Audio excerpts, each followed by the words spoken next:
जय श्री श्याम।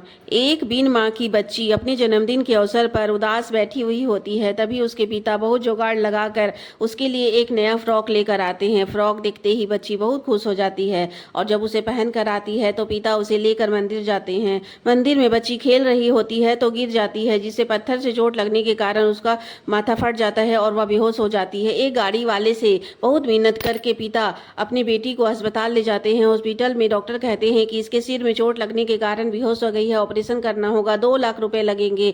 तो पिता अपने घर के बदले महाजन से 2 लाख रुपए लेकर आता होता है तो 2 चोर उसे घेर लेते हैं और बंदूक दिखाकर जब छीनने लगते हैं तो एक सज्जन व्यक्ति बीच बचाव करता है। चोर सज्जन व्यक्ति पर गोली चला देते हैं और भागने लगते हैं तो बंदूक गिर जाता है। उसी बंदूक से पिता जब चोरों को मारने लगते हैं तब तक में पुलिस आ जाता है और पिता के हाथ में बंदूक देखकर उसे यही लगता है कि इसी व्यक्ति ने इस सज्जन व्यक्ति को मारा है और पिता को जेल में ले जाकर बंद कर देते हैं। पिता जेल में पड़े हुए रहता है तो गुहार लगाने लगता है कि हे सहारे के सहारा खाटू के श्याम बाबा, 3 बाण के धारी, एक बाण चलाकर मेरे घर को बचा लीजिए। आपको तो सब पता है, मैंने कुछ नहीं किया है, आपने तो सब देखा है। हे हारे के सहारा खाटू के श्याम बाबा। इस तरह जब गुहार लगाते हैं, अर्जी लगाते हैं तो हारे के सहारा किसी भी निर्दोष को कभी भी अकेला नहीं छोड़ते हैं।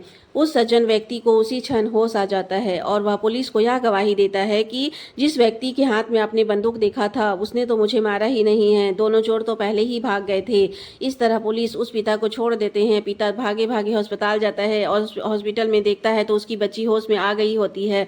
डॉक्टर बताते हैं कि आपके जाने की थोड़ी देर के बाद ही आपकी बच्ची को होश आ गया था, उसका ऑपरेशन नहीं करना पड़ा। इस तरह पिता अपनी पुत्री को लेकर उस सज्जन व्यक्ति के पास जाते हैं, उसे बाबा श्याम का दूत मानकर उसका खूब शुक्रिया अदा करते हैं और कहते हैं हारे का सहारा खाटू के श्याम बाबा, जय हो श्याम बाबा की।